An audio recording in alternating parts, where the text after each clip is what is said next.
စူအားရဲ့ခြေလန်းတန်ဟာတိတ်ဆိတ်တဲ့စင်ကြံထဲမှာပို့ပြီးတော့ကျဲနေတယ်လို့ပါပဲ။ဆိုဆွတ်တဲ့အငွေတက်နဲ့ဖုံနှန်းတွေကလေထူးထဲမှာထူထူထပ်ထပ်ဆွဲကပ်နေပါတယ်။အဆောက်အဦရဲ့ဆူရှားတဲ့မီးချောင်းလင်းရောင်ကသူ့ရဲ့အရေးကိုတခြားသူစိမ်းတစ်ယောက်လိုထင်မဲ့ရစေပါတယ်။စင်ကြံရဲ့အစုံမှာကြီးမားပြီးခန့်ညားတဲ့ပုံစံနဲ့မှန်တစ်ချက်ကိုတွေ့လိုက်ရတယ်။သူဖြတ်သွားရင်းနဲ့မှန်ထဲကိုတစ်ချက်ကြည့်လိုက်မိတယ်။မှန်ထဲကသူ့ရုပ်ပုံဟာအပြာရောင်ကောင်းစွပ်ပါအင်ဂျီကိုဝတ်ထားပြီးတီတီငိမ့်ငိမ့်နဲ့ရက်နေပါတယ်။မှန်မျက်နှာပြင်ပေါ်မှာဖုံမုံတွေတော်တော်ထူထူတင်နေပါတယ်။စူအားကလက်လန်းပြီးဖုံတွေကိုသူ့အင်ဂျီရဲ့လက်ထဲနဲ့တုပ်ပေးလိုက်တယ်။စင်ကြံမှန်ကိုတန်ရှင်းရေးလုပ်နေရတာကနည်းနည်းရေစရာကောင်းတယ်လို့ထင်သွားပြီးသူ့မျက်နှာမှာအပြုံးတစ်ခုပေါ်လာတယ်။ဒါပေမဲ့မှန်ထဲကသူ့ရုပ်ပုံရဲ့အပြုံးကအပြင်နဲ့မတူပိုပြီးဆူရှာနေပါတယ်။ရုတ်တရက်အေးဆက်တဲ့ထိတ်လန့်မှုတစ်ခုကသူ့တကိုယ်လုံးကိုဖြစ်ပြေးသွားတယ်လို့ခံစားလိုက်ရပြီးတော့သူ့လက်တွေကတုံရင်ပြီးအနောက်ကိုဆက်ခနဲဆုပ်မိသွားတယ်။သူ့နှလုံးခုန်တန်တွေကတိတိတတ်တာပြင်းထန်လာပါတယ်။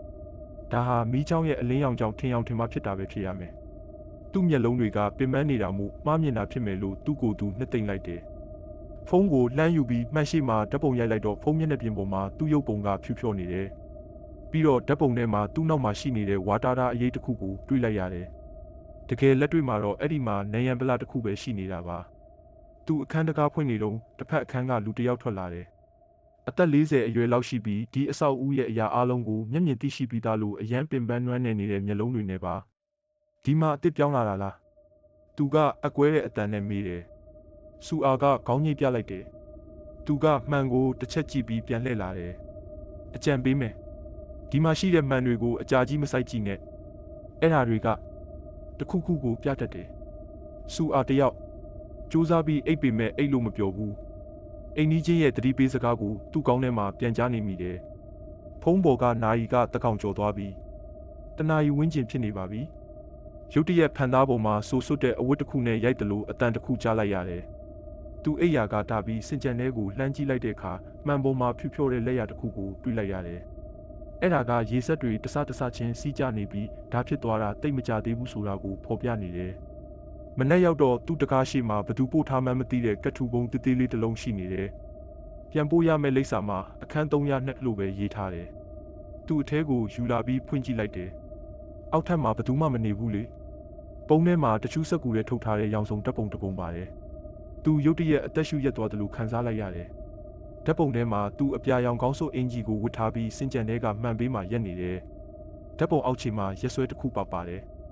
အဲ့ဒီရက်ဆွဲကိုကြည့်လိုက်တော့လွန်ခဲ့တဲ့2နှစ်ကရက်ဆွဲဖြစ်နေပါတယ်။စူအားတယောက်အရန်ကိုထိတ်လန့်သွားမိတယ်။ပြောင်းရွှေ့လာတဲ့ပစ္စည်းပုံတွေကဝက်ဦးလှဲတစ်ချောင်းကိုယူပြီးမှန်ရှိပြန်လာခဲ့တယ်။နေရံမှာကတ်ထားတဲ့မှန်ကိုလှည့်ဖြုတ်လိုက်တယ်။မှန်ကထင်ထားတာထက်ပိုလေးပြီးတော့သူနေရံကဆွဲဖြုတ်လိုက်တဲ့အခါဘာကြောင့်လဲဆိုတာသိလိုက်ရတယ်။ဒါဟာမှန်တစ်ချက်တည်းမဟုတ်ဘူး။မှန်နှစ်ချက်ကိုတစ်ခုနဲ့တစ်ခုဖိထားတာပါ။မှန်နှစ်ခုကြားထဲမှာနောက်ထပ်တစ်ပုံကိုတွေးလိုက်ရတယ်။အဲ့ဒါဟာလည်းသူပဲဒီနေရာမှာပဲ။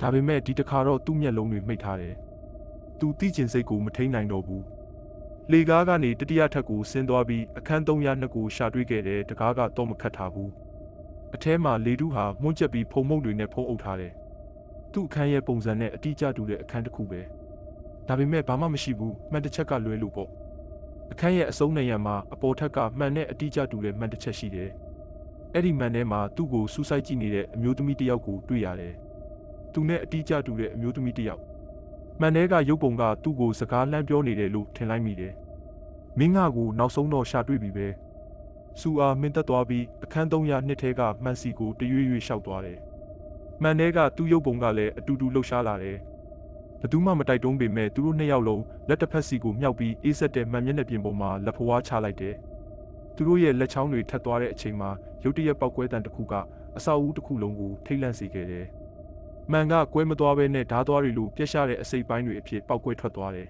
။နောက်တစ်ရက်အခန်းလေးရတရဲ့အိမ်ငှားတစ်တယောက်ကပစ္စည်းပုံတစ်လုံးကိုတည်လာရင်းတချင်းကြီးနေတယ်။သူစင်ကြံထဲကိုကြည့်လိုက်တယ်။အဆုံးမှာရှိတဲ့မှန်ကိုသတိထားမိပြီးရက်လိုက်တယ်ပုံးကိုချထားပြီးမှန်ထဲကသူ့ရုပ်ပုံကိုကြည့်လိုက်တယ်။တစ်စက္ကန့်လောက်အတွင်းမှာသူ့နောက်မှာအမျိုးသမီးတစ်ယောက်ကိုတွေ့လိုက်မိတယ်လို့ဖြူဖြောပြီးစပင်အနက်ရှိကောက်ကောက်နဲ့အပြာရောင်ကောင်းစိုးအင်ဂျီကိုဝတ်ထားတယ်။သူ့မျက်နှာမှာဝမ်းနေတဲ့အပြုံးတစ်ခုရှိတယ်။ရုတ်တရက်မှန်မျက်နှာပြင်ကရေပြင်ပေါ်ကိုကြောက်ခဲတစ်လုံးကျသလိုလှိုင်းထသွားပြီးတော့မှန်ထဲမှာသူတယောက်တည်းပဲပြန်ပေါ်လာတယ်။သူတစ်ဆက်ဆက်တုံသွားပြီးတော့အနောက်ကိုအလင်းမြန်ပြန်လှည့်ထွက်သွားလိုက်တော့တယ်။